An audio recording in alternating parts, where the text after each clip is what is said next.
Good morning and welcome to the Capital Gang. Quite a momentous beginning of a show when we have my friend Joseph Otieno. He's seated in Lydia Wanyoto's NRM seat. She's my sister. Yeah, well, there you go, you kill it. So most welcome to the gang. It's a pleasure being here, Oscar. It's always fantastic being here. Yes. And yes, to be sitting instead of next to Lydia, but on her seat. I'm going to ensure that I preserve all her mountainous interests in the interest of the people of the Republic of Uganda. Thank you very much for having me. Yes, and we have any news from the UPC at the moment? Or? Oh, the struggle continues. We are doing fantastically well. We are mobilizing Fantastic many has a universal meaning when you say fantastically well. We told you so a few years ago that we are the future. We told you that this party is possible. We told you that the issues that we raised would end up being the truth. And we told you that with evidence, it was possible to avoid Kiteezi. And we told you that all we needed is being together. But of course, unfortunately, at the moment, we've got matters in court which monies that have gone to ROCO should be going to the judiciary to help. That has not happened. And we also told you that we have people who've learned personal merit politics. So some people don't respect the constitution of the party and the constitution of the republic. But we know those in the future. Harold Kaija is here. He's a member of, I don't know what to call him now, whether FDC or formerly a member of FDC Katonga. FDC is imploding. and UPC and DP went already, and FDC seems to be joining you. And that's why I invited him. People have moved around in UPC, as have people moved around across the country. UPC remains. People have made trips. You can see some people even went to Canada and back. But you cannot compare what's happening in FDC with UPC. But that said, I feel really saddened by what's happening in FDC. Harold's a fantastic gentleman. 20 years ago, I thought I would invite him to UPC, but they made the decision to form FDC. I pray that whatever they do, we shall realize that in this country, we do not need many more political parties, but I think we need leadership. So, to blessings to themselves, whatever happens, I think Uganda urgently needs leadership. That leadership will be when people stop looking at their individual selves, but rather the country. Good morning, Harold Kaija. Most welcome to Gang. Thank you, Oscar, for giving me a second back-to-back invite. Yeah. Colleagues were telling me that the possible Oscar trusted you. You handled issues well. I'm so glad to be here. Trusted you, or feeling sorry for you. He's taking it back. Even that is good enough. Okay. You would be suffering and nobody feels sad for you. Quite they want you to go to the dustbin, but if somebody calls you to console you, that's what we are talking about with Joseph, that when things are tough, a few of your friends will give you a call. That's correct. Okay. But when they eventually come out well, they say, we knew you would get through this. People always want to merriment with you. Our man, you know. And you become their man. One of my favorite journalists, Derek Wandera, is also here. Most welcome to Gang, Derek. Thank you, Oscar. It's always a pleasure being in these studios with these very, very big brains and big brains, big bodies, big age, and I pray that I fit in. I'm seated on Abdu Katuntu's chair. Yeah. Abdu Katuntu is my OB. He was making his way from Gulu. OB where? Mwiri? No, Kira College Boutique. How? Yes. and so I'm also sitting in the right Honorable Katesh. Most welcome to Capital Gang once again. You're a Lone Ranger NRM. Thank you very much. Yes. The Minister, Martin Mugara, invited him, but he was coming in from Gulu. He might make it. I don't know why you have called me a Lone Ranger. Lone Ranger. You have not described the other guests other than the two are known. Yeah. So I thought I could be having some friendly... Well, we have a guest here, Michael Byakagaba. Michael Byakagaba, you're most welcome to the Gang. Hosting you for the first time. Most welcome. Thank you, Oscar. Good morning to the gangsters and our listeners. I'm glad to be here today. Fantastic. And the reason I invited you was not because you also have dabbled in politics. I know you've staked a hand in politics, but I invited you as an advocate this morning. And you're an advocate for the people of Kiteezi. Yes, Oscar, that's correct. Okay, so what's happening with the people of Kiteezi? So we all know what happened on the 10th of August. The slide, the west slide that happened in the Kiteezi village in Nangawo sub-county, Wachiso district. That particular landslide claimed 35 lives. We have 18 people who were rescued. Many are still missing, and a number of residents were displaced. And at the moment, they are being housed in tents around Kiteezi Primary School. So, following the landslide, there have been issues that have come up, and we were approached by the residents of Kiteezi, a number of residents, because about 44 families or households were affected. So we have instructions from these particular residents to represent them because they don't seem to understand what the government is doing at the moment. Because we have a situation where the residents of this particular village government has created a buffer zone of about 200 meters from the landslide. We also know that the law, the NEMA, the National Environment Act, provides for a buffer zone of about 500 meters from the landfill. This has caused panic amongst the residents because many of their homes have been basically affected, and they're supposed to be evacuated by the government from what we gather. Government hasn't been forthcoming with a clear plan on how they intend to evacuate them. We are reliably informed that they intend to relocate them to the Dundu area in Mukono. Many of these residents have actually lived in this area from time immemorial.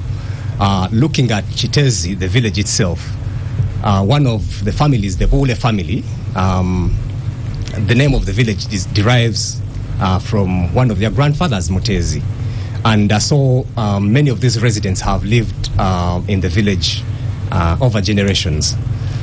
The other issue we're having, or challenge we're having, we understand and hear that KCCA and the government intends to buy or to purchase more land in the Kiteezi area, meaning they don't have plans of living or relocating the landfill, perhaps in the short term. Additionally, they haven't been a clear plan from the government on the mitigation measures they have put in place, for instance, to reduce the landslide. You all know we are into the rainy season now. We can have a situation where we have more landslides and perhaps more of the villagers are affected. So the villagers basically approached us and we are representing them. We have written to the Prime Minister. The Attorney General got back to us yesterday, and we intend to respond on Monday because they are seeking additional information to the effect that the issues being raised by the residents can be handled. Something else I perhaps can say is we all know that this landfill was commissioned in 1996, and government basically has 1993. And KCCA has used this landfill up to 2014-2013 when it reached full capacity. NEMA actually denied the government a license to operate that area as a landfill. That notwithstanding, government went ahead and has been using the landfill until the 10th of August when we had the disaster. This has posed grave risks, hazards, health hazards and environmental hazards to the residents of Kiteezi. And this is in clear violation of Article 39 of the Constitution that provides that every citizen has a right to a clean and healthy environment. It also violates the objectives and directive principles of state policy. And in specifically, Directive, I think, 12, 21, 27.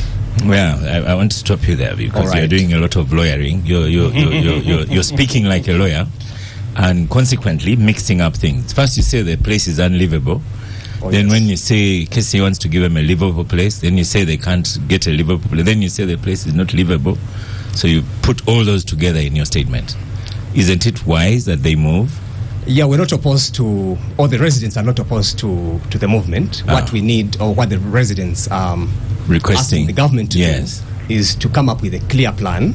Because, for instance, they need the information. They need the information, which hasn't been clear, and it's not been forthcoming, and that's why we're engaging the Prime Minister and the Office of the Attorney General. Okay. Yeah. Joseph, without beginning with this is what the UPC would do, but you followed this catastrophe. Seriously, under UPC government, this mess wouldn't have happened. It's a tragedy, and if it were a UPC government, somebody would be in prison. If it were a UPC government, perhaps the site wouldn't be as it is, and you would not be needing an activist to come onto the studios, but a responsible line minister with a very clear statement backed by whatever position. I invited the ED and she sent some information on what's happening. I'll present it in a little while. You invited her, so she sent the information. She was unable to make it, and so instead of coming, she sent me some information. Was no deputy or somebody in line? I had invited her.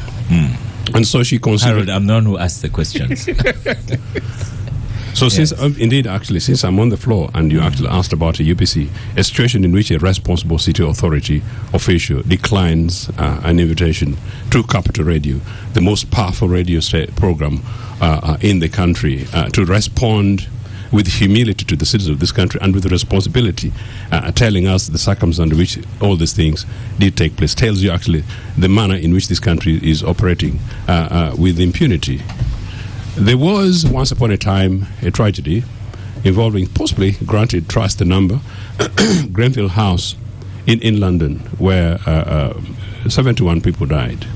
That one cost a government, that one cost a member of parliament, and that one became one of the biggest campaigns. And in fact, seated with Kiteezi here, it caused and created a situation in which there was changes in legislation.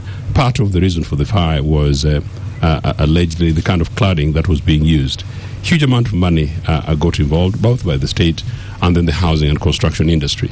These are the kind of conversations we should be having, that why and how did we end up here? Unfortunately, I want to tell you that I'll hold Mr. Museveni directly responsible for this.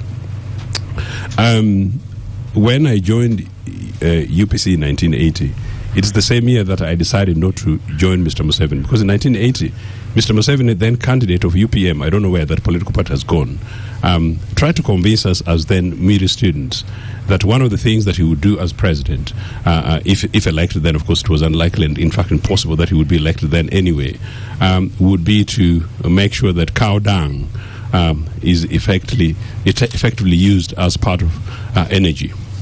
I think 2 years ago there was a global report that suggests that Kampala is the most polluted capital city in the world. I don't know what the latest report is.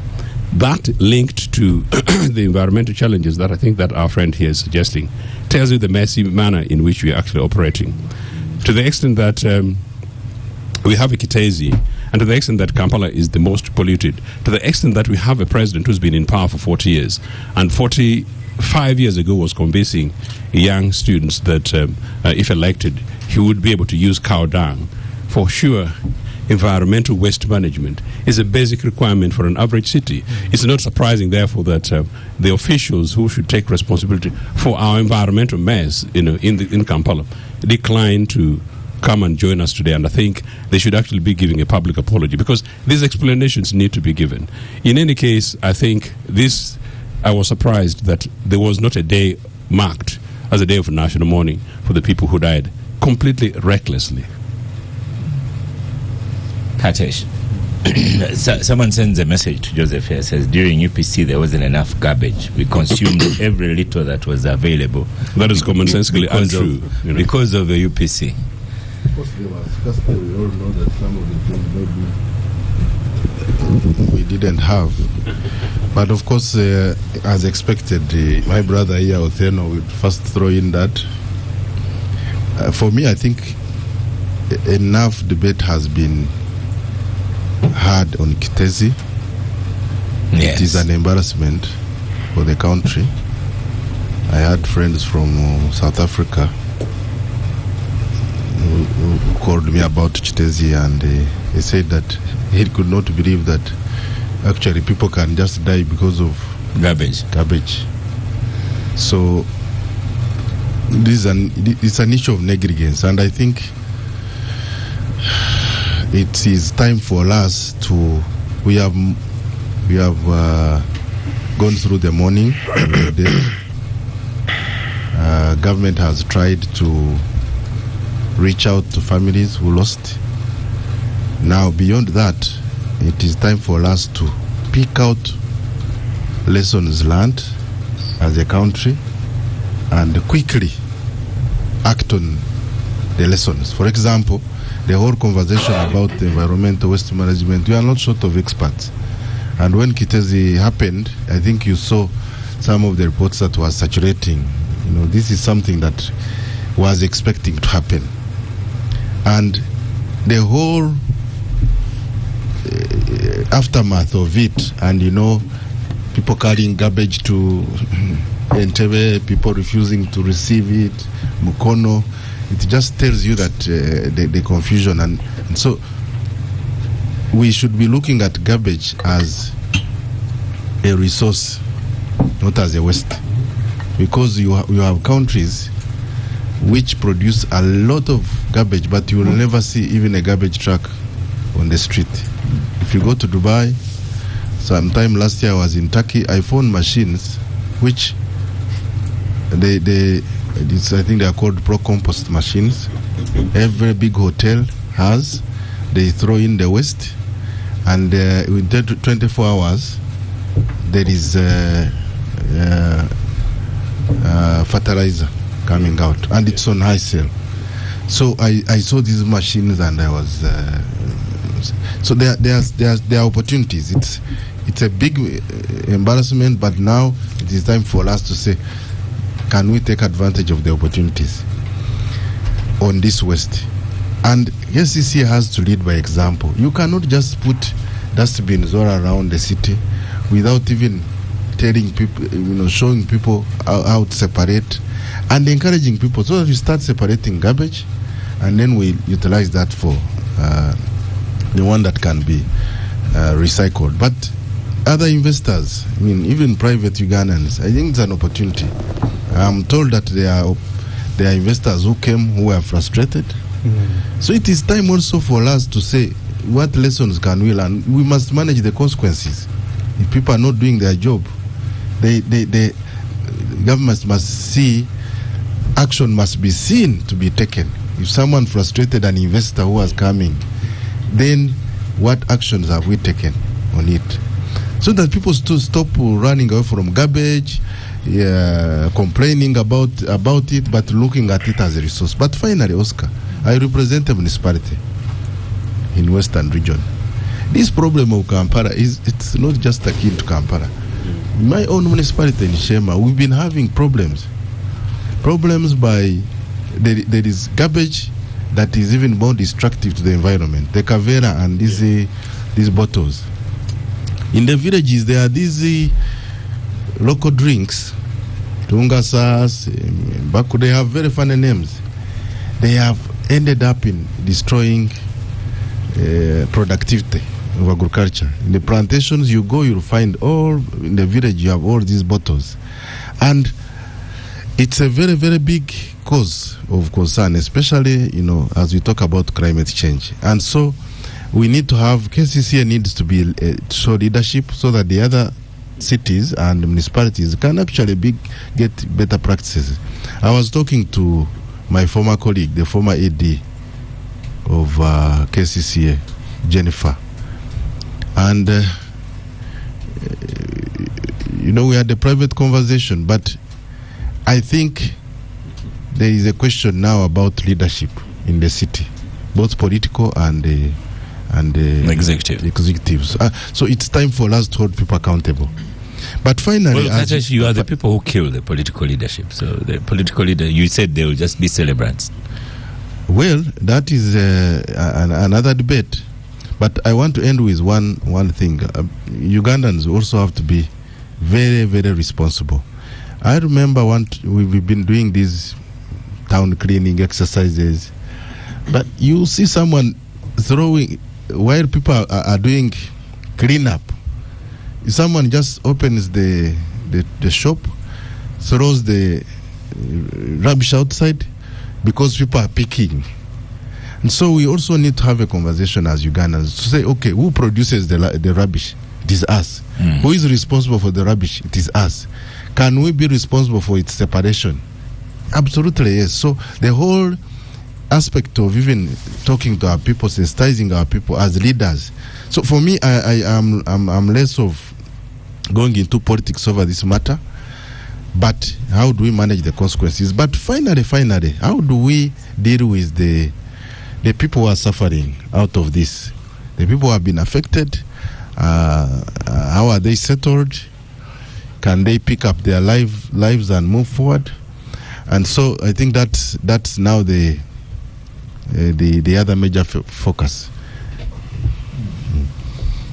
Okay, Harold Kaija. Remember, KCC in terms of my leadership in the city, it's in opposition hands. And you said it well. The big man wants them to be ceremonial because he felt he wanted to be in charge of this city. That's why one who shouldn't run the political leader is your political leader in Katonga wing. That we shouldn't put in politics.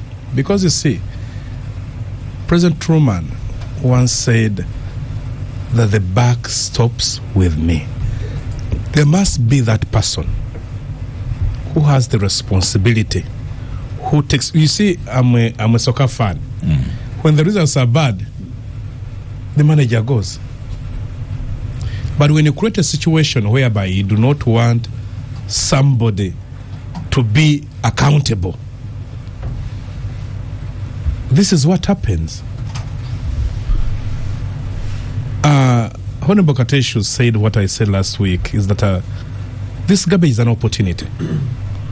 In serious countries, this is gold. But you see, countries like ours, we are affected by the failure of the NRM to have a concrete program coming to power. When they failed to have a concrete program coming to power, they were hijacked by the Bretton Woods institutions, the World Bank and the IMF, and they give them policies, liberalization, privatization, security tender. So they tell you that government does nothing. And I've always argued that no parent, I saw Honorable Katesh come with the daughters, even showing them where to sit. You just don't know, you find where to sit. No. Those countries, by the time they said, we are free, they had reached at a given level. But for us, even before develop milk teeth, they're telling you, you're free. No, government does nothing. Government tender. So the infrastructure, even what we are talking about, that kind of investment, can only be done by government. Because government has the highest security in terms of guarantee that it will go to the African Development Bank and say, yes, we have an opportunity in West. We need about 200 or so many $1 million. They'll get those loans at a lower price and then they invest. Then if they want the public to be part of it, they sell shares. Because the private Ugandan tell him that, no, there's a lot of opportunity in that West. Then come and invest $100 or so $1 million. They don't say it because, you see, as a country, I told the Ugandan economy, we've come of deals. People want to see money today. They do not want to say, come and set up, even buy the guys who are around. That's where the promo came in. That they will tell you. But I'll tell you, Wanakaija, that there have been investors, and it's a pity we haven't had KCCA here. They tell us what happened to the proposals by investors. No, I know, I understand. I've told you in an economy of deals, people have come here with very good proposals. They tell them to put something here. Oh. You're saying facts? Yes. Put something here. And you see, there are countries who come from economies whereby that's not acceptable. Corruption money is not part of their projects. I understand the Chinese allow it. They even prepare some things, say, no, these Africans want this and prepare it for you. So now for somebody to bid, say, when I go back, I'll have problems. Then, another thing I also see... Even that Chinese, is it factual? Yes, it is. It is, I'm telling you, it is. It is. The Chinese will buy everybody and they'll have their way. That's why you find some of their projects really have issues with the local people. Then the other aspect I see in this country, waste management is not something you shall just come and talk about it 1 day or 2 days on radio. It is something that should have been part of the curriculum from when kids are in schools. It is, actually. Yes, you remember people who were at school before we were at school had what they had, civic education. Civic education was to prepare you. That's why people who went to school before went to school, even those who are gonna as far as P4, are better responsible than some of our colleagues who are graduates.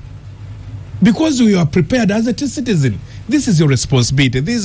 I heard in some radio in the morning, they tell you, no, I think at night, it's supposed to radio, people are stealing equipments for the construction of the stadium in Hoima. They don't feel it is theirs. When there is a construction of a road, someone is stealing what? Petrol, stealing granite, stealing all that kind of stuff. So if you had civic, but you see, our colleagues who came with the revolution felt civic education was empowering people to become problematic. Not knowing when you fear the political aspect, but you lose the social and the moral aspect. Because you see, you'd be told, you see, when you have waste, there's this one that decomposes. Put it in a cavera or in a given basket. This one, which is solid, put it this way. So that, as you see in other organized countries, you find people having about 4 baskets. This is glass, this is plastic, this is paper. So that even somebody is collecting, they know what they want. But here, as again, Honorable said, you see somebody driving an SUV and throwing a cavera out and they say, lowers the screw and throws it away and it is okay. I've seen that. Some of them have driven and reached and say, so what I do, I look at them and like, is it you? Those who can recognize me say, I'm sorry, but they do it tomorrow because they feel it is okay. But Oscar, I just wanted to take him on for something. When you say that it is government that must invest, I think for me... To lead. Yeah. What I would hold government for is that we have, for example, entities like the Uganda Investment Authority, like the National Planning Authority, even KCCA. One of the things they produce is producing bankable investment proposals. I do not know whether any of these institutions have actually seen an opportunity in the garbage and came out, because they have come, they have about minerals and or what they have. And if those researches are done or those ideas come out, there's enough capital in this country. Business people who, if there's a return on investment, you can actually do the investment. So for me, I don't believe that it must be government putting money. Government can actually show, this is an opportunity. We've done some studies. All these people are always going out. KCCA received an award as Kampala. You remember, Oscar, when we had the ED here? Yes. In Guangzhou, they went and received an award as the best city for management. Smart city. I mean, Smart city yet. So all these that 9,000 people die in this city because of pollution. They were across in Chigari. So all these benchmarking these people have done. Can't you come out and say, okay, this is an opportunity? If you invest this is a return on investment. Then the private sector could actually take it upon. Yeah. Let's have Harold Kaija complete his submission. Yes, I agree with him, but as I told him, the policies we picked from the World Bank and the IMF, it is what is killing us. You see, countries like US, UK, and the rest, government prepared their countries and put them at a given level. And people came in. For me, I want a government, because like for us in our policies, we are saying it's such a big investment where people will seriously not understand how good it is. Let government go and get a loan, start the project, and people see there are a lot of profits. Eventually, they will be invited and they will join in. Uganda is a land of many opportunities. But you see, who must show you the way? When you hear Uganda Investment Authority, very corrupt fellas, you hear people sharing this. You know, Uganda has become a den of thieves and you know, somebody calls them mafias. The mafia presupposes that, you know, there's a lot of intelligence in the stealing, but these are less stealers. So whoever thinks about coming to this country, yes, what are the best? Who has done this? So my argument is, government must take the lead. Take the lead and show it sees the way. So at the end of the day, if they say, oh, fine, if I invested $1 million, this so much period, I'll have this. At the end of the day, you'll see more people coming in such projects and many other. Like I told you, 8,000 people. A report came, I think, even in a public paper of government, that more than 8,000 Ugandans have died in this country, in this city, because of pollution. So we are only given Kampala, not given other towns. So it tells you, and you see, people who die of pollution are never accounted for because they do not die in a mob. Die one by one, but you see, when they go to check in the hospitals why so and so died, they see a trail, but because, you know, they are nobodies. Like a colleague here, Joseph, was asking, why didn't we have a national mourning? Because nobody died, and nobody. But if there was somebody serious, or like an MP's mother, or so and so, you would hear. Remember when an MP died in Kawempe Hospital? When she had labor, she was supposed to be in some private hospital, reached there, the doctor was not there. Then they said, no, let's rush out Kawempe. Reaching Kawempe, the same situation that kills 21 Ugandans, women every day. She became one of the statistics. MPs, the parliament was blowing. So we must look at Ugandans as all of us. That whatever happens to one happens to any of us. Say, oh, who are there? You know the Kawenjas are the ones that are there, the nobodies, these kids who tells you that I had come from Kasese to come and make a living. When they sent me to the shop, I came and I found my home is nowhere. So I hear the word patriotism, which has actually lost meaning. That is what it means. Looking at people, as Ugandans, we must move together. Whatever affects you affects me, and we solve these problems. But otherwise, what I'm seeing here, we're waiting for another. I have seen the garbages all over the country. He has also said it's the same problem in a new municipality. And this one, actually, everybody is trying to make sure that it goes in the archives of news for anybody to search. In about 3 weeks to come, nobody, he has told you 31. It's not 31 that died. They say reported 31. Others we have been told 35. Yes, others have been told we may never get them. So the search is ending, end of story, close, and then wait for another tragedy. We had an expert here last week who said they counted possibly 65 houses. So the people might be. And then there were those Kawenjas who work there. True. Derek, you're the journalist here. And I had thought we'd not be lamenting too much, but even now, 3 weeks later, we're still lamenting. There's been some help. Who's making the donations? Quite a number of donations are coming through from international organizations and agencies, but also some local agencies. I've seen Red Cross has been there from day one. They have been very, very supportive. A friend who has been in the news, John Cliff Wamala, who is now deputy spokesperson of Red Cross, has kept me abreast with all information that comes through. And I think there's lots of interventions that are coming through from especially in private entities and some of those international bodies. there's a lot that needs to be heard, especially from government entities and authorities. The KCCA, I mean, there has been attempts of getting some land in Mukono, which the council has told us that is an ongoing process. I know that I think the first intention was to transfer garbage, but the residents of Mukono stood tall and said, "You cannot bring garbage here. You have killed the people of Kiteezi. Do not make any intentions of coming to kill us as well." And I think now the intention has changed. Now it's to transfer people instead of the garbage. And I don't know how that's going to play out.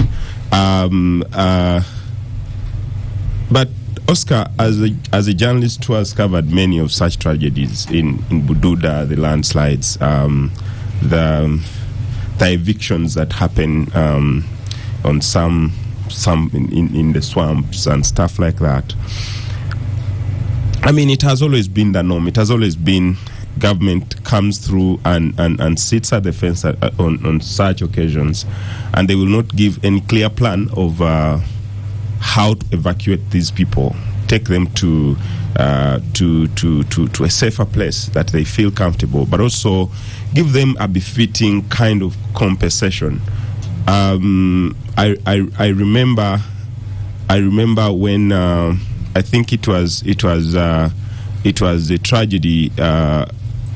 I think it wasn't a tragedy, but it was transferring people from still in Kiteezi. A certain individual just came and started evacuating people from what he called his land, and there was a lot of cries from the general public, and the president came through and made a few calls here and there, and before we knew, the thing died out. The residents went to court. They lost a court case, and who knows? We don't know where those people have relocated to. Probably some of them are still languishing across this town of Kampala. But for me, it's always about the preparedness. And again, it begs the question, does government have any intentions of standing with the people in such a tragic time? Joseph here asks if it's only befitting that we can have a day of national mourning for the people who have lost their beloved ones. I mean, this has been an intention by government to continue using Kiteezi, even when it had been stopped. I think now how many years ago? Coming to 9 years.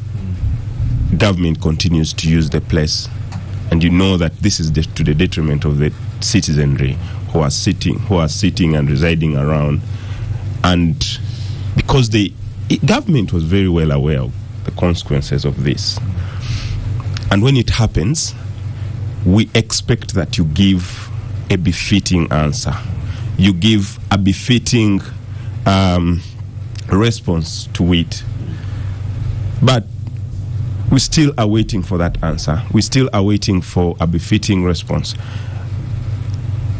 And again, they haven't given even a proper, so far, 2 weeks, 3 weeks later, they haven't given a proper arrangement on where now the garbage is going to be taken. And the garbage keeps continuing to be produced across the country, across Kampala. Every day they are picking garbage from our residents, and now one wonders, where is it going? If we do not have a clear plan of where exactly it is that they are going to put it, are we continuing to pile onto the dead bodies, or we are trying to literally exhume the dead bodies that have been buried under the garbage?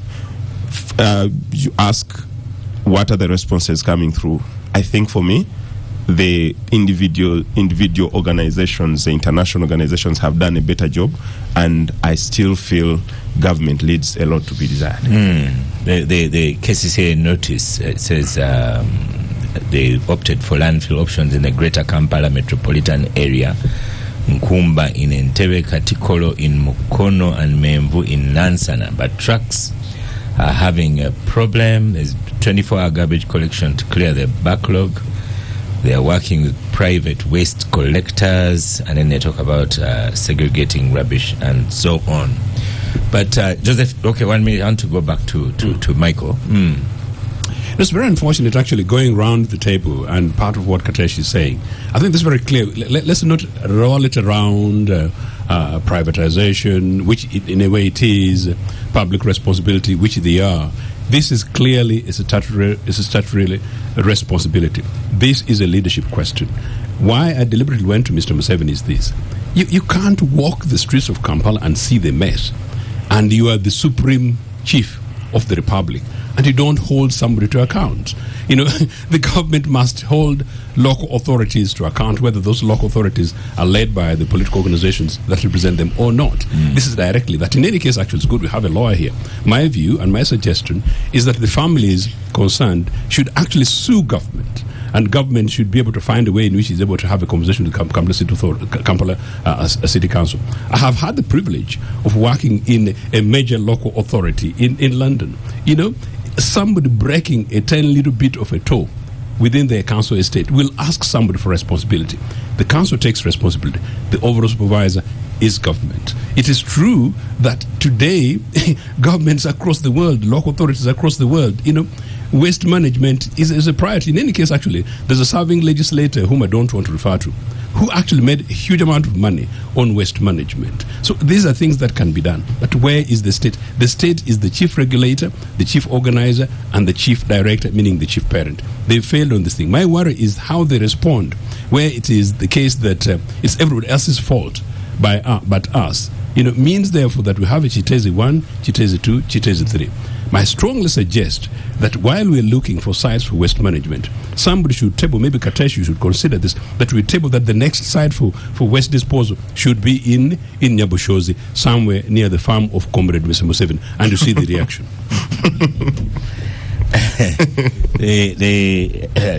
Back to you, Michael. The UPC Parliament, they can table it. Yes, Oscar. Yes. I mean, you seem to be the other Kiteezi, not the collapse with the landfill people. You're the Kiteezi residents. That's who you're representing. Yes, that's correct. Yes. So there's that's also disconnected, because we have the people at the landfill, and I think those are being looked after by KCCA, and then you have the residents, including very old residents that have been there. What I'm saying is the people we are representing. Just move closer to the microphone. Some of them are residents, people who have lived in this area since time immemorial. Yeah. But we have people who have immigrated to this village over time. Many of them actually earn a living from picking plastics, and many of them they supply to the factories for recycling and all that kind of thing. The residents or those that have come to us? As well as the people who earn a living, who work around the landfill. And if you looked at many of the houses around that landfill, some of them are semi-permanent structures. So that tells you that many of these people have come in, and some of them actually, it is just because of earning a living. So that's where they go every morning. And many of the ones actually who, the victims, some of the ones who died are people who come in and work. Yeah. But then there are residents who are affected, people who have lived there over so many generations. And of course, the buffer zone the government has created affects all of them. So many of their homes have been clearly marked by the government, and the plan we hear is they're supposed to be relocated to Dundu. But there is nothing clear on how that's going to happen, and that's why we decided to take the approach of engaging the government first. To first of all understand what the government intends to do, what is their short-term plan, what is their medium-term plan, and in the long run. Because like I've told you, government intends to buy additional land within this area, meaning they don't have plans of leaving the place. Now, if they talk of decommissioning the landfill after the incident on the 10th of August and the reclamation of the landfill, we need a clear plan on that. Because we saw that happen in 2016. The landfill was decommissioned, but and actually NEMA went ahead and denied them a license. But notwithstanding, they went ahead continued using and have been using the same landfill for I have some good friends 9 years. that have lived there. It's their home for a while. But the whole village was polluted. You know, one of the biggest complaints was the smell, and then the trucks causing havoc. They really lived a very difficult life. And then the Kawenjas were actually sleeping on the pile. I mean, people would leave home and go away for a month, staying there completely. Yes. Seems so miserable for Uganda in 2024. It really is. It's unbelievable that we can continue. There's been a clear failure on the part of government. And it's strange and shocking that no one has been held accountable. And like James is saying, we intend to bring a suit against the government because the plethora of issues that government has, where there's been a great deal of gross negligence actually on behalf of the government. And so what we want is to engage the government initially to see what they plan to do before we can see how to move forward. But right now it's about engagement with the government. We have shared correspondences. We intend to meet some of the government officials to see how we can take this forward, because the residents are clearly affected, and the government is responsible. Actually, if you looked at the statement of the president, he conceded, because in as much as he gave them a bit of compensation for the ones who lost their lives and the ones who got injured, he went ahead and hinted on the fact that government has to compensate the residents in this area.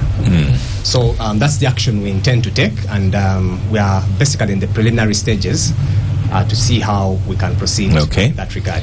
On X, formerly Twitter, there's Anthony Mukangra has another article. He's been writing about how to manage solid waste, and this time he even goes into a bit of the politics of managing the city. So find him at Tony Mukangra. Interesting articles there. We are also on Space, again on X, formerly Twitter, so you can follow discussion from that angle. Katesh, someone from Shema called Churchill, says even in Shema you are going to be like Kampala very soon, because the wetlands are being filled with garbage. And on the show, since you are the government here on the show, you know, these donations coming in picked up very, very slowly. Is it because, as Michael is saying, these are everyday people? Had it been Katesh anywhere near there, we'd have had ambulance, sirens, everything. No, I think that first of all, I think we should all appreciate the generosity of the people who have come out to assist. And I think it is a Ugandan thing that when a disaster like this happens, we have seen people coming through. Although I've also seen a lot of criticism about, the publicity around the giving, but I think it's a good thing. And the government has tried to respond, but I think in the beginning there was a sense that they were overwhelmed. And even when we were here on Capital Gang, you remember the breaking news happened when we were here. It didn't occur the magnitude of the problem until days came on, and so I think the response could have been better, perhaps. That's how disasters happen. We have a whole Ministry of Disaster Management, but it's mostly like post-disaster management, because you would have known that Kiteezi, other than the warnings, which we all know happened, that the press was filled up, but the way it happened, I think from the discussions even in Parliament, the response was not as expected. Either there was people were overwhelmed, because you still have a lot of complaints about people who have not been accounted for. Government has tried. I know that the ministers have been moving to the families, giving out condolences, but I also believe that the president will reach out to the families on behalf of government. He has done it recently. You saw him hosting the families of the people who were killed by the UPDF shooting. The president is a very kind man, and I'm sure that he will ensure that people are compensated.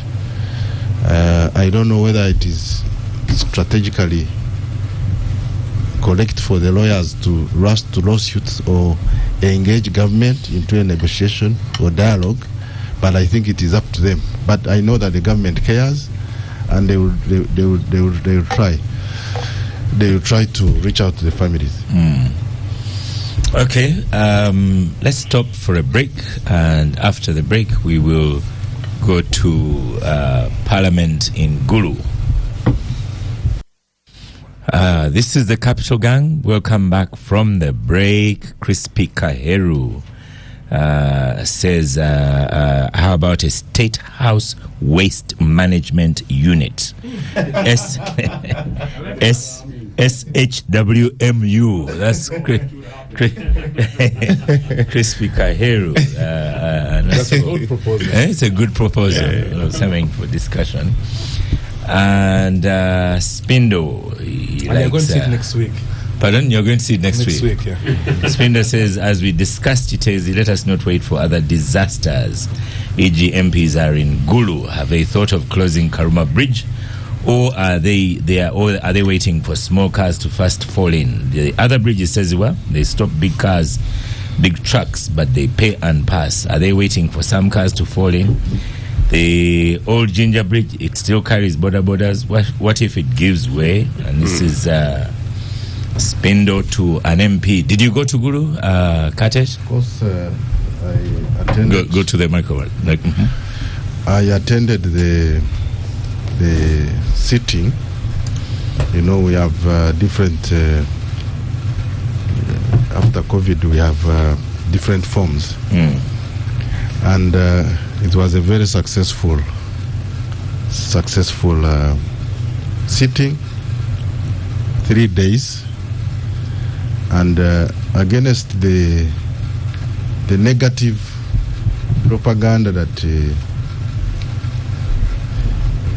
happened before the sitting, I think what happened, we justified the reason why the idea of having regional sittings was conceptualized, because the people of Northern Region, first of all, we are very, very happy to see their issues being at the center of discussion by the whole Parliament.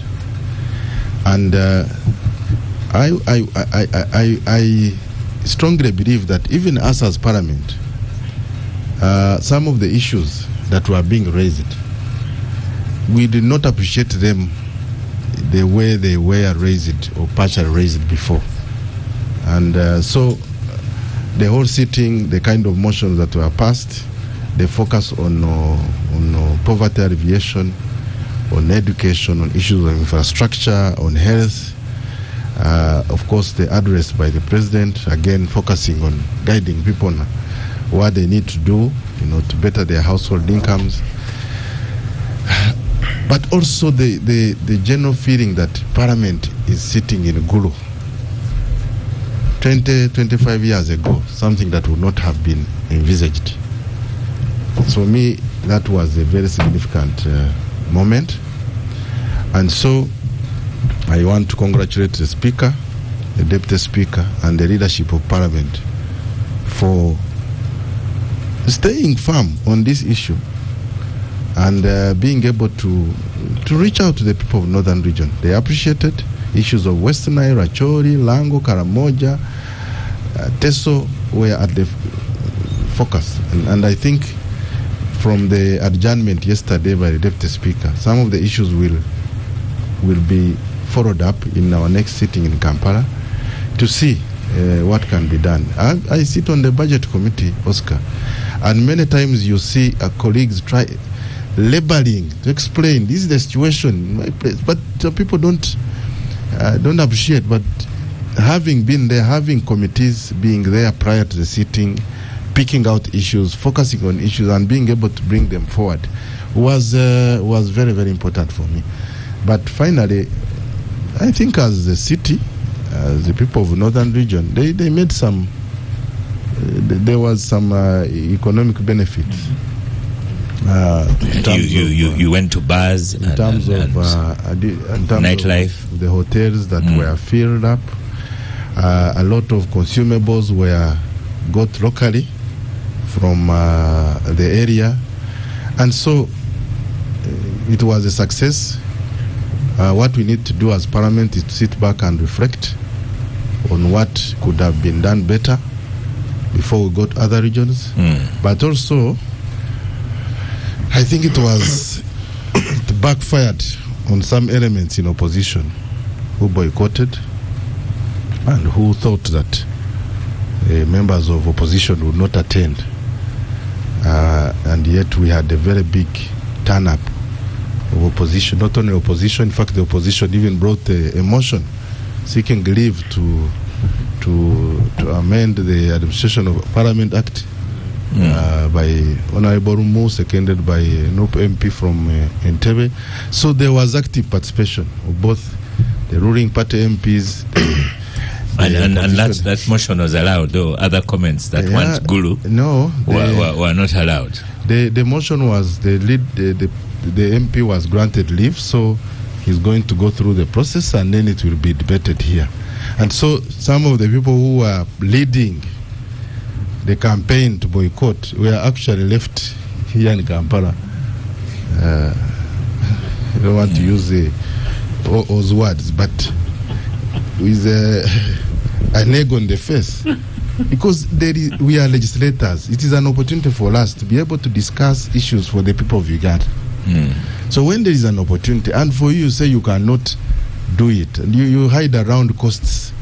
In fact, I wanted to ask you about costs. You're on a budget committee. How much did you budget for that sitting? And do you feel it is contrary to the reports justified? Which were in the media about? I saw one of the dailies reporting huge figures. 5 billion. It is, I think Parliament, you've not done a very good job in terms of being able to combat some of these negative, things. Some people might say, don't even say very good. Yeah, just stop at we have not done. The budget of Parliament is approved. The House, the session when it is starting, there is a business committee of the House that sits, chaired by the Speaker, and all the leadership of the House in terms of chairpersons and deputy chairpersons, including opposition. The Parliamentary Commission, they come out with a business of the House, the agenda of what you are going to do. And it was agreed in those meetings that you are going to use the existing budget within the committees to cater for this sitting. So it is not like you have encroached on a budget and it's a huge expenditure. No. It's perhaps we could have spent the same here or slightly less. But how much? But we are not spending this money in Mogadishu. We are spending it in Gulu. How much? Uganda here. And I don't think it is more than it is to the tune of 5 billion, as you people have the media has been saying. So the facts can be picked from the Parliament, but it is not to the magnitude that people have been. He has spoken like a true politician, and yet in his previous work, he was working with numbers. No, people complain that. But now it's not at the tune. What is it? So let's start with you, Derek. Did you make it to Gulu? Senior journalist? No, I didn't. I didn't make it to Gulu. I didn't go to Gulu, but I was. It wasn't newsworthy, or you had good representation? No, I had good representation, and I was following very closely, partly because we have been, like Honorable Katesh puts it, as a media, being clobbered, especially about the figure that we've been quoting, the 5 billion. But Katesh knows that it's slightly lower than 5 billion. It's close to 5 billion, but just slightly. Slightly. So when you round off, it is 5. Yes, because he knows the exact figure. It's slightly close to 5 billion. Yes. He knows. I have the correct figure is about 3 point something billion. So 3 point something billion is close to 5. I mean, a difference a different. I think he's right. Of more than a billion. Yeah. So 3.5 cannot be rounded up to 5. You would say 3.6 maybe. It's within the range of 3. To work around 4. He refused to tell us the figure. Now they just the lawyer to make cross examination. We'll get the right. He will give us mathematics. You round off points. So, but when you say, the figure it comes to 3.6, and it is just that in this. It comes in actually this to current somewhere, times. maybe 4 or something like that. But that said, I think the sittings in Gulu have, and I knew this would happen, have done a great deal to Parliament, especially in trying to cover up the story that we've been covering for the last 6 months about Parliament. And for me, kudos to the people who sat and thought that for us to remove that story, this is the only move we have to make. Yeah. And have a positive light on. And one of the questions we were asking when these parliamentary sittings were proposed were timeliness. Why now? And of course, the question went out: is it just being something like a PR kind of statement? And yes, to us as journalists who are looking into this story, the PR has really worked out. And right now, we are not discussing the figures that have been flowing on the social media. We're not discussing. We are discussing the elements that happened in Gulu and stuff. Because the exhibition was taking them, if I were to use Uganda. It was taking them, it took them. It took them, yes. It took them. It put them down. And these sittings have helped them so much. I actually will side with the leader of opposition, even in as much as the Honorable Kateshis are coming to say it is an egg on their face and stuff like that. The question was, and we have reduced the discussion, and we probably are not looking at the leader of opposition's angle from the broader perspective, is that we have carried the parliament to Gulu to go and discuss issues of Gulu. Many of the issues that were discussed in Gulu, and Joseph will agree with me on this, these are matters that have been discussed donkey years on the floor of parliament in Kampala. And for me, probably the only difference that would have carried us to Gulu was going to speak Acholi, that the speaker is speaking Acholi to the people of Acholi, that the speaker is speaking Lango. But for the fact that you're speaking English and articulating the same matters that have been on the floor for donkey years, and that's where the leader of opposition was coming from, that these matters can be deliberated from Parliament in Kampala. In English. In English. And we save the 3.6 billion that has gone to Gulu, and we do something else. And it's about prioritization. Where are we prioritizing our resources? Are we going to have some night fun in Gulu, like the Honorable Katesh is putting it? Or are we putting this money to the better use for the citizens of Kampala, of Uganda? Now, it even comes down to, will these matters that have been spoken about and again carried to Gulu, will they be given any special attention? And if the special attention is going to be given to them, are they going to change the lives of the people of Gulu?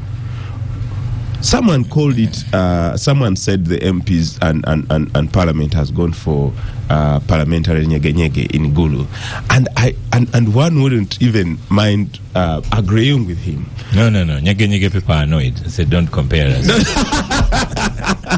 They're like, we're much better. We're much better. Yes. that is below the belt for them. You know, we are used to bashing. And again, if if the leader of opposition had driven all the NUPA, but also the large opposition MPs away from Gulu, we would be having a totally different conversation here. But even within the opposition, within NUP, the leading opposition party in parliament, there's already cracks. So you would certainly expect that. And I'm surprised that the Honorable Kiteezi is very happy that a big number. I know out of about 100 and so something MPs who are on the opposition side, 30 of them are the ones that went to Gulu. 30 out of 120 something. It is insignificant in my view. That is close to 20 or something %. And you have to remember, UPC and DP are NRM. UPC, DP, and NRM. Partly FDC. You have an MOU. You have an MOU. There are very interesting individuals in UPC who are with NRM. So and God will look at them properly. The conversation of prioritization should not be bastardized by the number of opposition MPs who went to sit in Gulu. I feel the opposition actually had something to put across. They had substance in what they were trying to put across. Yeah, but of course it's a thing of numbers. It's the first time I saw the president going to attend a parliamentary sitting. He almost acted like the Speaker of Parliament, and one wonders. But yes, the question still begs: do we have the right priorities as government to serve the people of Uganda? Let's go to Harold. You are assuming that when the sitting happens in Kampala, when you say you'd have saved 3.6, when we sit here, we also spend. Yes, so when you are talking of saving, you should actually do the math. So what is the math, Katesh? Harold Kaja, as you come on, gift BMK, one of our regular listeners. Yeah, I know him. Yes, denying one MP an opportunity to raise an issue about accountability and transparency in Parliament because the regional sitting.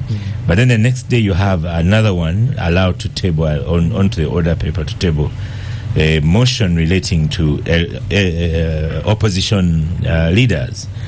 And then we have here Sir John B. J. Mano, who is former gangster. Says the Gulu motion on the election of LOP is an initiative of government which hopes to influence whoever becomes LOP in the hope that it will be an NRM leading independent. Thank you, Oscar. First of all, some of what the colleagues did not understand, as Derek said, this was more of a PR kind of move. And in my opinion, it's good PR. So Sechikubo wanted to dent the activity. So the human, Yamaza, watch. Go down. Because I think even some MPs were scared of coming to Parliament here because every day there will be a kid coming with a placard. And there's a Joe here who says talk about prioritization of costs, parliamentary costs. But Parliament sends sports teams to regional cities. Of course, they're even more expensive. And the opposition doesn't boycott. Yes, and you in the opposition you don't boycott. You must even look at it when you have a public body like Parliament. And nobody's going to tell you the right figures, then there's a serious problem. Because they are there for us, but we don't know what they spend, on what, when. Katesh has told you. I know that's right. Yes, he didn't say anything. He didn't say anything. I'm not the clerk of Parliament. You cannot expect me to give you... So, when you look at the meeting in Gulu, first of all, I saw this MP from Kazo thanking Mr. Museveni for pacifying the North. I would expect a better wall, a PPO keen to bring that motion. But for you, miles away, Tizu comes and says, thank you for making you look at so it seems those in the North, even the NRM MPs, we are hesitant to go there. Exactly. I did not see that sitting talking about APA. The statistic we have actually is the second poorest region, sub-region. Then competing with West Nile, Lango, as we go to Bukedi. Those are not the issues that were being discussed in Parliament. Now you bring in this issue of, he said the opposition did not go. According to the Constitution, the opposition is not FDC, is not UPC, is not DP. The opposition is NUP. Is what? NUP. This is why you keep making it. No, I am telling you, according to the law, there are two sides in Parliament. One led by the party with the largest numbers, which is NRM, and the official opposition is National Unity Platform. So if NUP says we are not going, and you must pull back and listen to them. Even if they might have handled the matter. That one is correct. It's a correct statement. Even though you have used a lot of English exactly here. Because all others are opposition as well. Yes, opposition and independent. Yes, so officially. Even they are officially. Yes, it is. It is NUP. No, they are the leader of opposition. Yes, it is NUP. Even if you go to Europe where there are private democracies. With the others, so just give if NUP decided not to put some of us in their shadow cabinet, wouldn't go to court. It is their government because election presupposes that there is a party in government with an agenda. Then the next in line must have an alternative, so that in the next election, accountability is done depending on how you presented your case. When Kiteezi presents the NRM case, then somebody from NUP says this is how we do best. If they don't do that, then at the next election say, guys, you said you are good enough. How good are you? So not having them in there, NRM should not celebrate that it was a master stroke. There was a huge ego in the face of the opposition. No, we must learn to be tolerant, to discuss these issues. Now even allowing my brother Honorable Umo to come out with a proposal to have the opposition lead, elect the leader of opposition. That even technically wrong. Because now, as I've said, the opposition is NUP. So those should be the one to choose who leads their side. In parliamentary democracies, parliament like the Westminster, actually, Mr. Kyagulanyi should have been the NUP. The second motion yes, but you say you could. So you sometimes out of ignorance. No. I'm telling you how things work. It was actually a very ill presented argument, and poor strategic management. In the last time, but Honorable Segona brought it. And we told them because we also wanted, that the speaker must be given the powers to fire the rope. So now a speaker who comes from another political party, if the speaker can fire the rope, so that means you no longer have a rope because he's scared of the speaker. Now you see what happened. What is grappling with this country is we have what we call a hybrid, where you have a parliamentary system and a presidential system.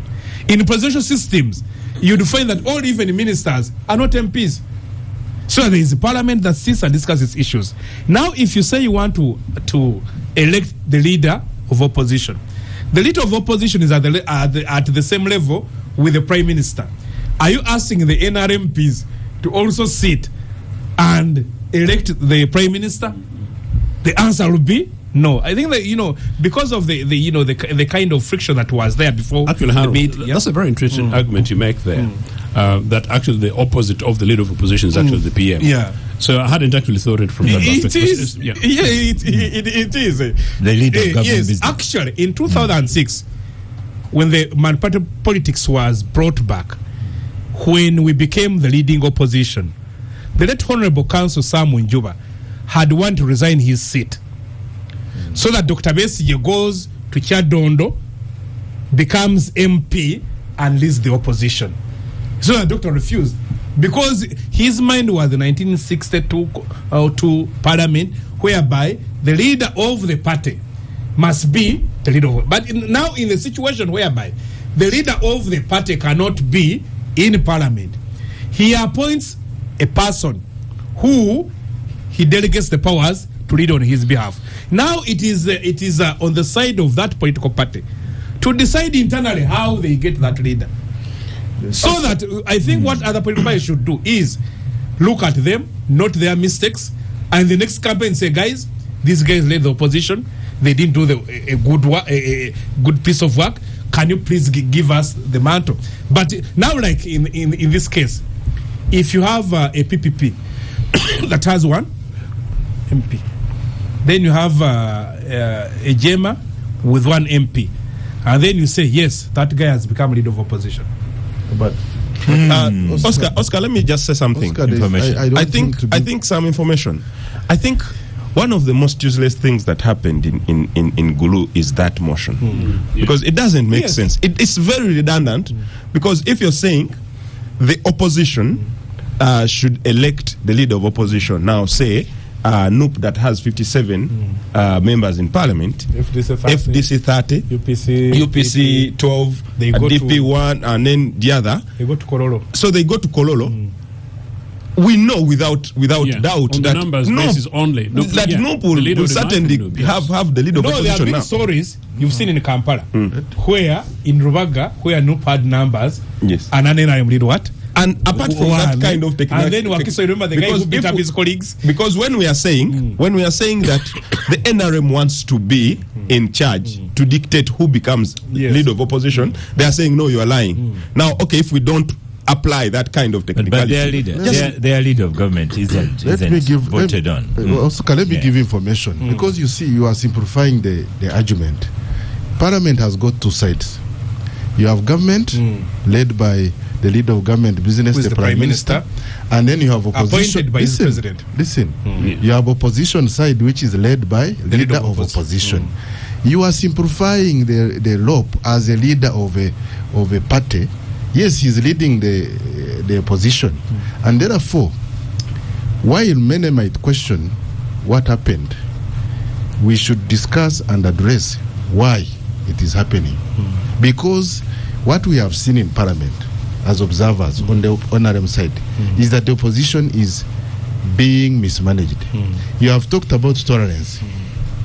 They did not sit as opposition caucus to discuss and say, how do we handle this issue of Gulu? A shadow cabinet somewhere sat, made a decision, and said, all of you, we are not going. Let me tell you, you've been lamenting about poor leadership on Kiteezi, and now you are talking about others that have taken leadership on a position. This is poor leadership of opposition and strategic that is creating a lot of cracks even within NUP. The second of this motion is a NUP MP from Entebbe, not far from here. So if you say that the leader of opposition is just a leader of a political party, he's leading the opposition. There should be a consultative process. Which is true. So I'll give you just 1 minute, Harold, and then we stop for a quick break before Michael and Joseph. Yes, I have listened to him. He should go and visit the Constitution. It is the second party that becomes the leading opposition. It's official opposition.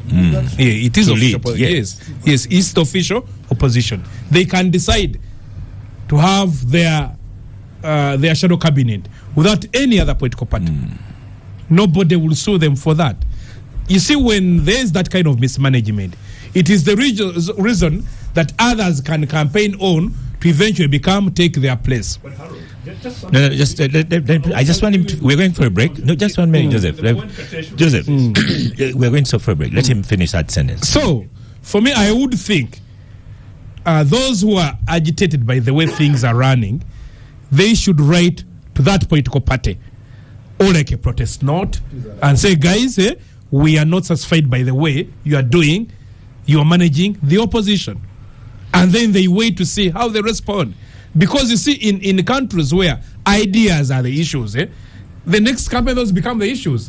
That's what this team was given to lead the opposition, and this is how they mismanaged it. So possibly another group must be. Okay. It's not an academic. Well, Harold, someone says, yeah, FDC legislators who introduced themselves as Katonga were in Gulu. Is that correct? Yeah, some of our colleagues went there. And some of our colleagues, especially colleagues from the north, went there. Okay. Welcome back from the break. It's you now, Michael Vyahagaba, on the microphone. You've had a chance doubling with politics as well. So would you have gone to Gulu? Yes, Oscar, I would have gone to Gulu. To begin with, I want to commend the Speaker for this initiative. It is a welcome initiative, and I think there has been a lot of propaganda in the media, mainly, against the people-centric approach the Speaker has had. Yes, of course, there have been a few issues raised about Parliament, but generally we can agree that I think Parliament has played its role. Now, the issue of the regional sittings, first of all, we all have to agree that it is legal. There is absolutely no breach of the rules of procedure of Parliament. We always see the President opening sessions of Parliament every year, and they always sit in Kololo, they can sit at Serena Conference Center, and there is never an issue. Perhaps next year, or the next time he appears, perhaps it will be taken to Moroto in Karamoja. So I don't see a problem with that. Parliament has been very open in that regard. Issues to do with, Derek raised the issue of the budget. I don't think it is more than what it would have been in Kampala. I come from Hoima. If my district woman rep came from Hoima, or even we can use Katesh here. Katesh comes from Shema. He comes to Kampala. What is the difference if he traveled to Gulu instead of coming to Kampala to attend a session in 1 week in a year? Now, the colleagues raised an issue on the issue of the division in the opposition. And I agree with Katesh that the issue of the boycott, we already know that defiance has failed to work. Harold here. Has it failed? I think it has failed to work because it hasn't delivered. Oh. Defiance has failed to work. Now, the approach Joel is taking, the right another person. Yes. Change seats so that he sits right there. The approach the leader of opposition has taken, I think, is suicidal because it has divided the opposition more. The issue Derek raised of having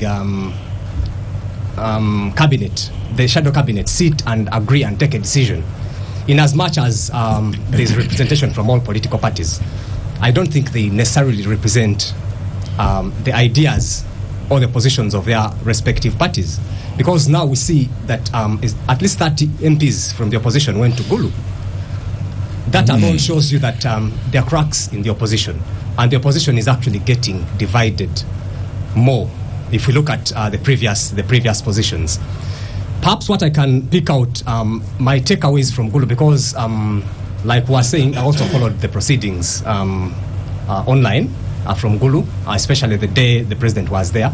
I followed, I watched the whole proceeding.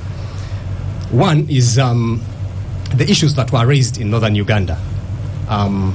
Like Parliament has said, these issues specifically focused on addressing the issues that have been afflicting the people of northern Uganda. Harold here shares and says these are the same issues that have been raised in Kampala. No doubt about that.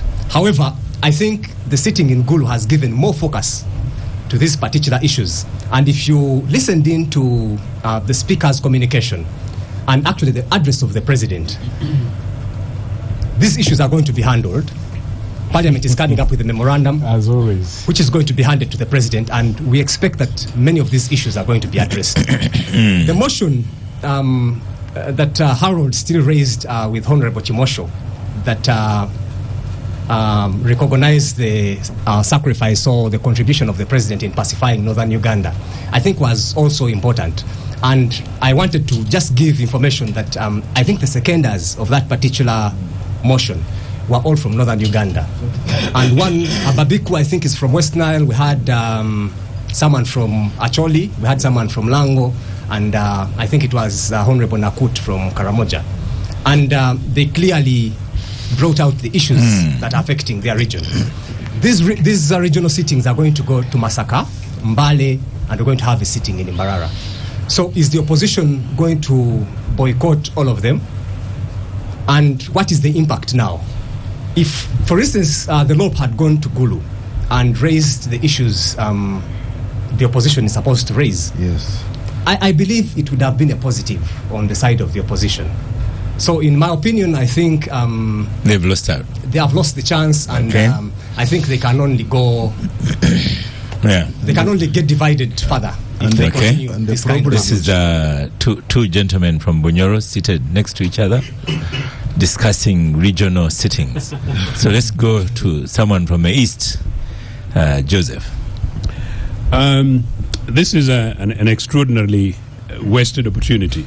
But I think, as my other two colleagues have suggested, clearly it was a fantastic PR by NRA. Yes, and Kiteezi, who represents the organization today, has done a fantastic job to basically perfect that art. Look, it is diversionary. It's diversionary because it has taken us away from the 500 billion Uganda shillings that Mr. Museveni gave to Roko, rather than giving it to public services. The 300 billion to Atiak Sugar, when in Toro Hospital there is no X-ray machine. The X-ray machine which is there is lacking merely a part. I'm not sure whether it will cost hardly 1 billion Uganda shillings. I can go on and on and on. It is also the case that has helped move the legislators to the away from the questionable issue of what Mr. Museveni himself put them onto, that these guys play with our national monies, and on that one he made sure that the legislators were to blame rather than himself. A few weeks ago, being a member of parliament was one of the almost dirtiest thing in town. It's no longer the case. Now, to the people of northern Uganda who had been encamped by this NRA anyway, of course, for them to see a group of legislators with these very truly nice flash cars, taunting Gulu and with the privilege to fill their hotel places, yes, they see this as a new privilege. Oh, yeah, we've been remembered. So it's a glorifying thing to them. I find this interesting from the emotive element with which Kiteezi presented, which persuades me to agree that if Kiteezi recognizes that some members of parliament in this country, people who go to our National Assembly, and they have no clue about the atrocities that took place in northern Uganda, and that unless they visit Gulu, they will not know that our people were encamped there for 20 years. That there are some members of parliament that they need to cross Karuma before they recognize that there's a place called northern Uganda. That is a very worrying thing. But indeed, if it is true that when they go to those places, they're able to come back and recognize that the north needs an urgent investment in rehabilitation of those areas, in infrastructure, in agriculture, education and health, so be it. I think the beneficiaries, NRA guys, knew that once they make the journey, Mr. Museveni is going to benefit from this. In any case, anyway, elections is hardly 12 months away. So now they are people of the people. So this was an artistic design which works for them. But for anybody to justify, even if it's 1 billion Uganda shillings, moving legislators from Kampala to a sitting outside Kampala, when we know that they already waste a huge amount of money, is it Kingdom Hotel? That place where they broke the Shimoni TTC and the primary school that UPC built for the people of this country and gave it to a dubious person, and right now we are spending monies on that, and instead of talking about that, anybody can justify 1 billion Uganda shillings for legislators to make a trip outside Kampala when I still have to pay for my fuel to visit northern Uganda. I think it's completely unfair. I know clearly that anything that is done to redirect priorities in our country is something worthy. I know anyway, somewhere, somehow, there will be some semblance of benefit as a result of people going. There will be a situation in which a speaker perhaps gets cornered and examines her conscience. When on their way from Soroti, they pass through Mukura and suddenly realize that actually 100 people were roasted down there. And because she's compelled to say something, she comes to Kampala and then she's compelled again to take action.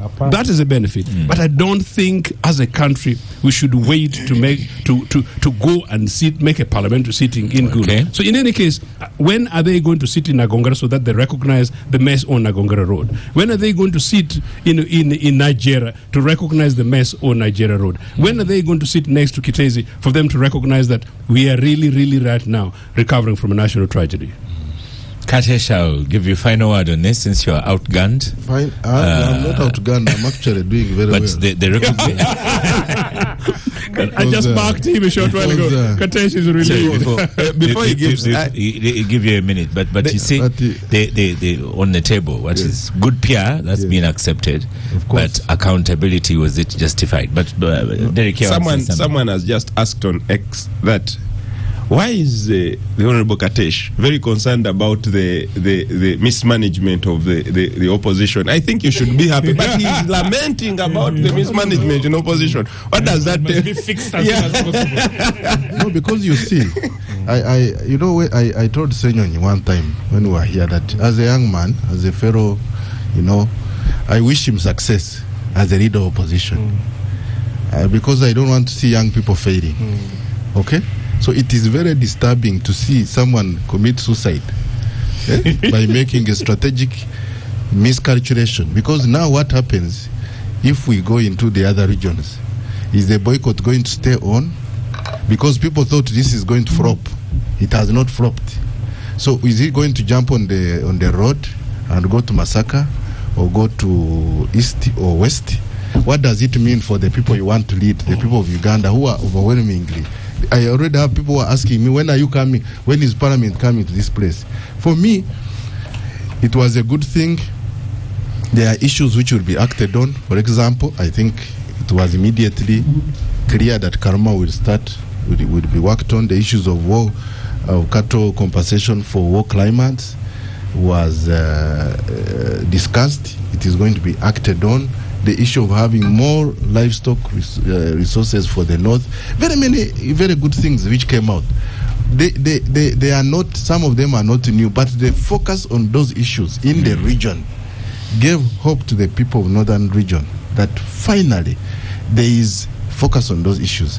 The overwhelming attendance of more than 300 members of parliament physically, plus those who were online, shows that actually the people appreciated, and the opposition. So for me, the big mistake, opposition once again, and my brother here, Harold, you keep making the same mistake. And for us, we watch. We are going into campaigns. Why are you going to go to tell the people of northern region that you could not appear to discuss their issues? And then your fellow MP from Entebbe here, he actually goes on the floor in Guru to second the motion that now everybody is crying about. This is self-inflicted.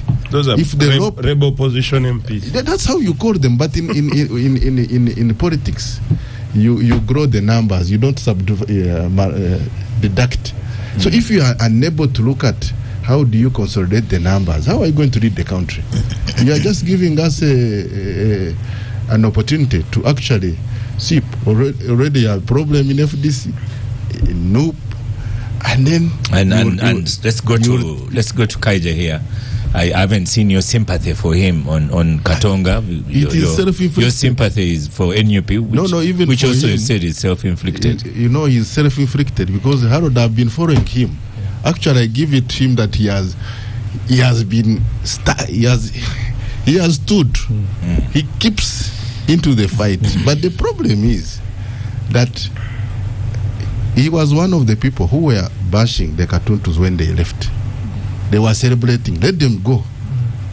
You remained. You have now split. You are telling those people, let them go. If you cannot keep your party together, how shall we join you if we wanted to join?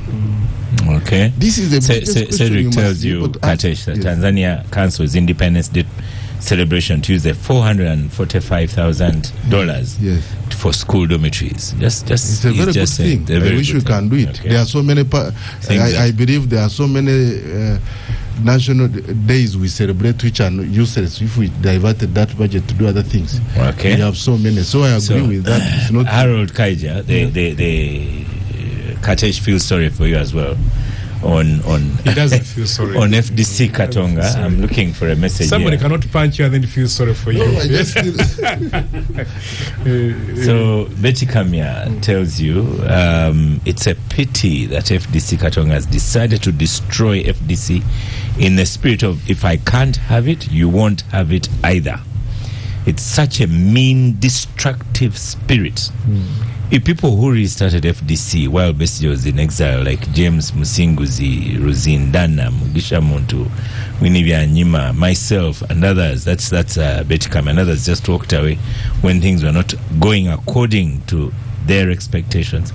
How then do you allow Lukwago and Birigwa to destroy a 20-year-old investment?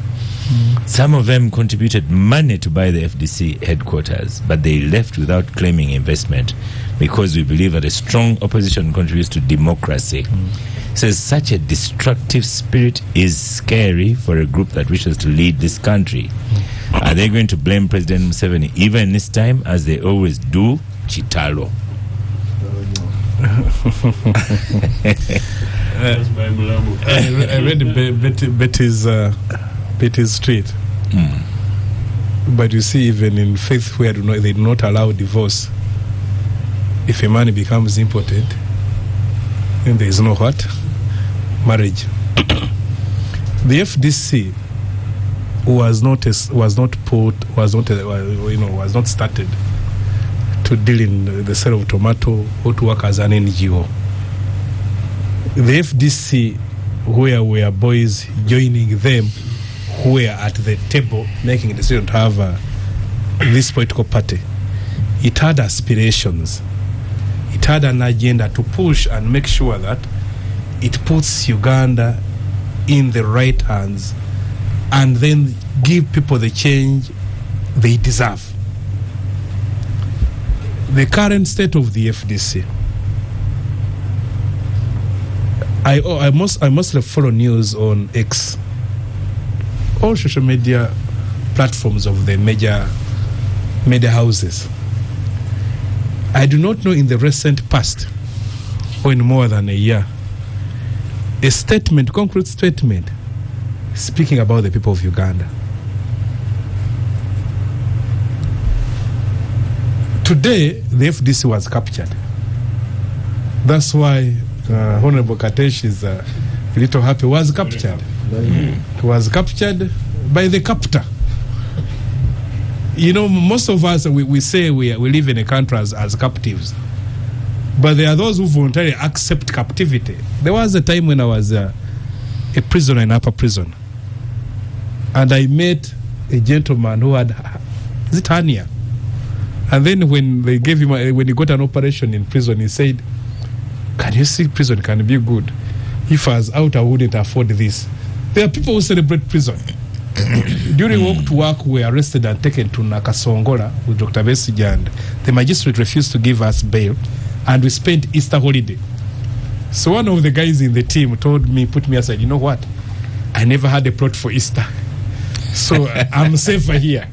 So there are people who have started enjoying the status quo. You find an organization is now different from why it was set out to do. So the reason why the members, and you see, it's being having bankrupts of information, to put the blame on the President Lukwago and the chairman Ambassador Wasabirigwa. I thought at the level at which Madame Betty Kamya is, the IGG, would be interested in the issues raised. The issues of a party that has money that is not that cannot be explained. For the first time, I have never, even the NRM, I have not seen NRM serve food and booze on their rallies. NRM. They buy, at least they give you your money. So for you spend the way you want it. They give you a T-shirt. They'll all that kind of stuff, so that you appear as an organic kind of rally. But you see somebody, there is a buffet there. There are trucks of beer for people to drink. Adding on the 20,000 and the T-shirt. This is for FDC, Najanankumbi. Yes. So you are just annoyed what? That they have money. So those who aspire, those who are, who feel what the FDC should be, those with the values of the FDC have felt no. In Uganda would say that they are no longer ashamed, but they are ashamed themselves. They are ashamed. And the authors of the FDC Constitution, in Article 36, they knew that possibly there would be a time when this party ceases to be relevant. They said, no, we can wind it up. And the process is in there, written there. It is that Harold, article. We are kind of out of time. Let's just have a quick chat around it. Thank you so much. Derek, beginning with you, FDC Katonga is not looking very good. In a journey of democracy, all those things are going to be expected. And I have spoken this several times on different platforms that you're a generous person. That FDC Katonga doesn't need to relinquish or to remove FDC Najanankumbi. And I was telling the Honorable Harold before the show that certainly FDC Najanankumbi will find its place in society. It will find its level. Because we for sure know that where does the power go? All the power wielding machines of FDC are in Katonga. How does that leave FDC Najanankumbi? It leaves it with the structures, really, not in terms of people, but in terms of instruments of power. And if you go and form your own entity, as absolutely the one in Najanankumbi will become a PPP or JEMA with one representative in parliament or something like that. So the whole discussion around removing FDC or relinquishing it from the books is a weak one, is a lazy one. I feel the Honorable Harold Kiteezi have every power to outmuscle the one of Najanankumbi, and there is no need to relinquish it. Sure. Michael? Well, Oscar, the dissolution of FDC is very sad, in my opinion, because when we look at the history of the formation of this political party from the Reform Agenda and PAFO, the FDC started with so much hope. It was a party that basically spread all over the country, and there was a lot of excitement. Normally when a new entity comes up or a political party is registered, there is a bit of enthusiasm amongst the people and the voters, which we haven't seen with PFF. If you look at how NUP came up, there's a bit of excitement because of the youthfulness of the leaders of the party. Just like it was, we were young people in 2001 when the FDC came up. So the demise of FDC, I don't know whether they will be successful, because it appears like the guys or the leaders in Najanankumbi are going to stand their ground as well. They don't want to lose whatever they have. But then, in my opinion, it is very sad, and I see PFF struggling, because at the moment, the parties or the entities with momentum is PLU, the Patriotic League of Uganda. It has momentum? as well as NOP. His true colors. So there's going to be... We are very tolerant. That's why I even proposed you be given the right seat. There's going to be a big problem with PFF in trying to market themselves to the voters and to the public, and we have a very short time between now and the 2026 general election. Your 2 minutes, Joseph.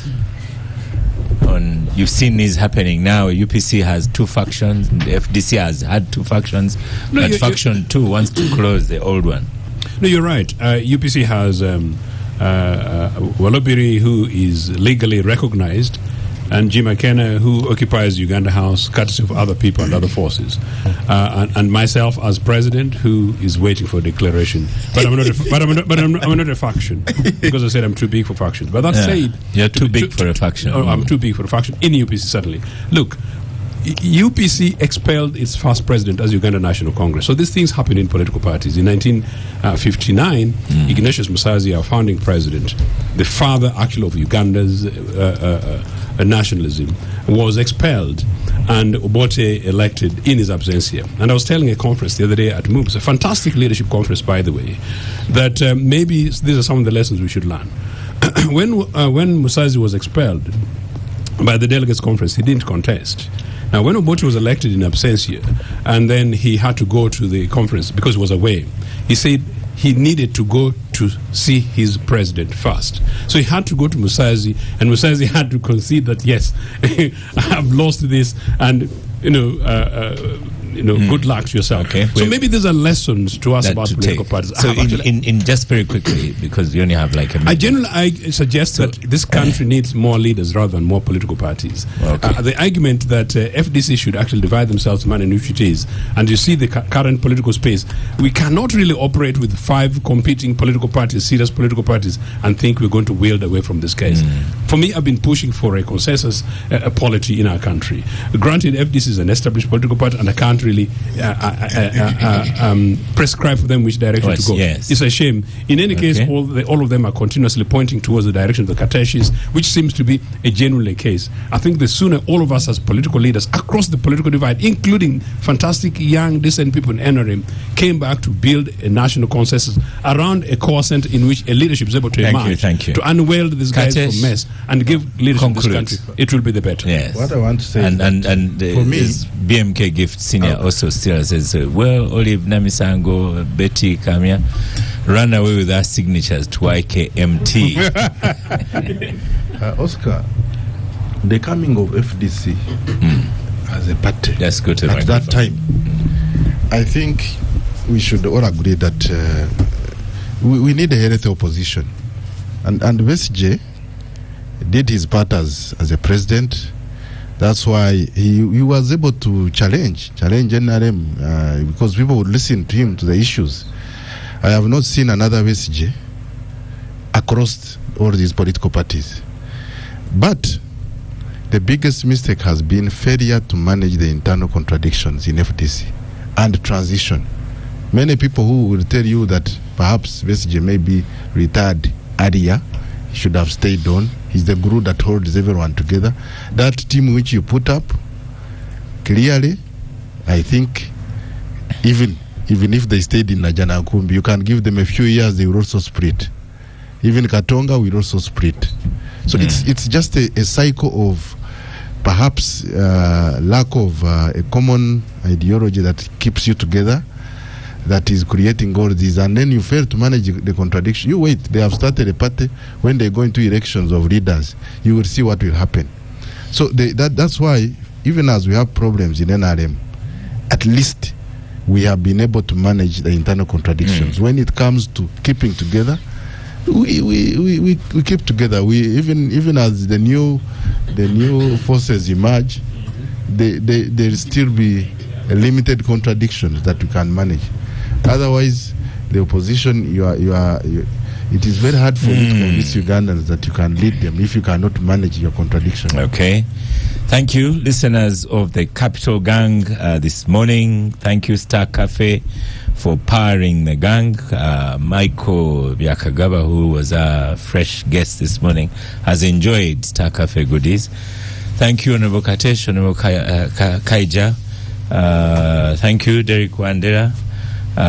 Thank you, President UPC, and not a faction.